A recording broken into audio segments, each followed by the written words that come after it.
All right, welcome to week 2. Last week we started off the course with our normal course introductions. I appreciate everyone taking the opportunity and making the effort to put in a brief introduction of yourselves and where you're at within your program and professional careers. It's really nice to read. I appreciate that. We started the course off just looking at some definitions of disasters and disaster recovery plans, and looking at specific types of threats that might impact our business and how that could, how those threats could have long-term impacts on the organization's ability to do businesses. I thought our discussion was very good last week. I thought that everyone had some great observations and some really nice comments and feedback to each other, so I appreciate that. Just as a quick reminder, make sure that at a minimum on your initial post that you're including some references to accompany your research. I know that a lot of you come to the course with some experience and background, and that's great, but you still need to support your professional observations with resources, and it's not an attempt to in any way minimize your experience and your expertise, but it's just part of the academic process. That's something that we do. So make sure that you're including those at a minimum on your initial post, and then if you bring forward points of fact or statements of fact in your follow-up post, you should support those with in-text citations as well. This week we're going to look at how to go about identifying who we want to be part of our disaster recovery team, looking at the assignment of specific tasks to that the disaster recovery team, maybe look at some of the characteristics we expect to see in members of the team, going through the process of creating a notification directory, management support, the process involved in looking for, identifying, and securing resources. So there's a lot of things that we're going to kind of touch on in this chapter. One of the ones that you're going to run into is the responsible, accountable, consulted, and informed chart.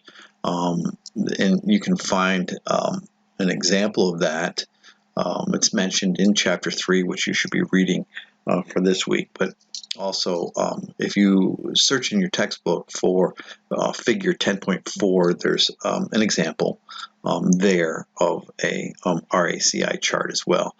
And if you look at it, and I think that this is a good practice to kind of look at, whether you use it or not. It is a practice, but it's not necessarily something that you need to do.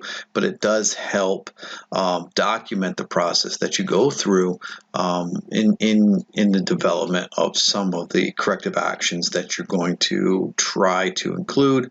And it also helps for accountability, right? You can have evidence of people that you talk to as you work your way through any particular issues that you want to or that you need to address. The only thing that I would add in the example in the textbook, specifically the one that I'm looking at here in Figure 10.4, lists what appears to be the last names of the individuals who are responsible, accountable, consulted, and informed. I would likely include on that list the title. And the reason that I would include title is because people transfer, people get promoted, or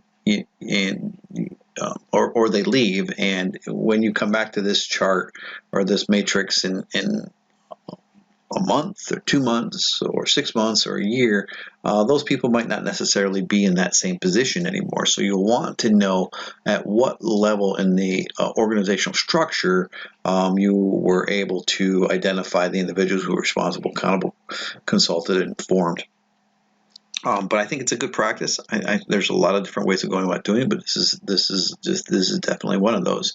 As we look at the general objectives for Module 2, again, we want to look at the characteristics of the disaster recovery team, and then apply. And I mentioned we want to evaluate and describe the process for getting management support, the RCAI chart, and then also going through the process of securing and preparing resources, and then looking at the components of a business continuity management system.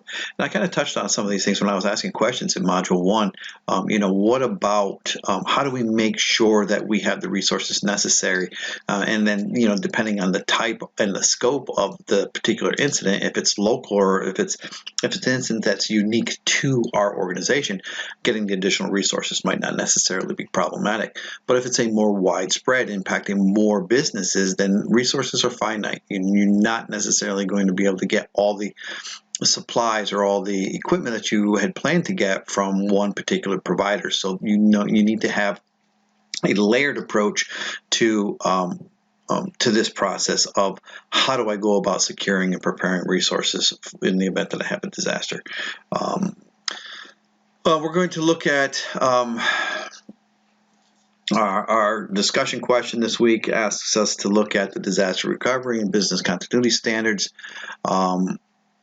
as it relates to guidelines that describe what should be done to protect IT assets. They want us to list 3 disaster recovery and business continuity standards, explain what organizations developed the standards that you're listing, and then what year the standards were developed, discuss information on how those standards are used and for what purposes. Now, as interesting as this is likely to be, there will be a lot of repeat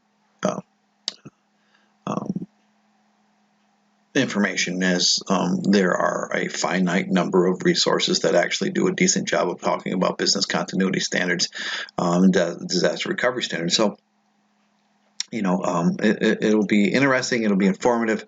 And I hope that it'll be of value to you. There's good resources that you'll likely be able to use later.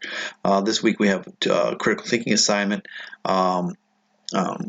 2 different options, disaster recovery plan for small organizations and a disaster recovery plan for home-based business. And I think that, the interesting thing about this assignment is it makes us kind of think about things that, how would we go about preparing for disaster in an organization that doesn't have a wide range of resources and perhaps not a wide range of expertise. So it's a little bit different. And I think you're going to enjoy it. I just want to make sure, my only caveat here is, again, make sure that you're using credible references.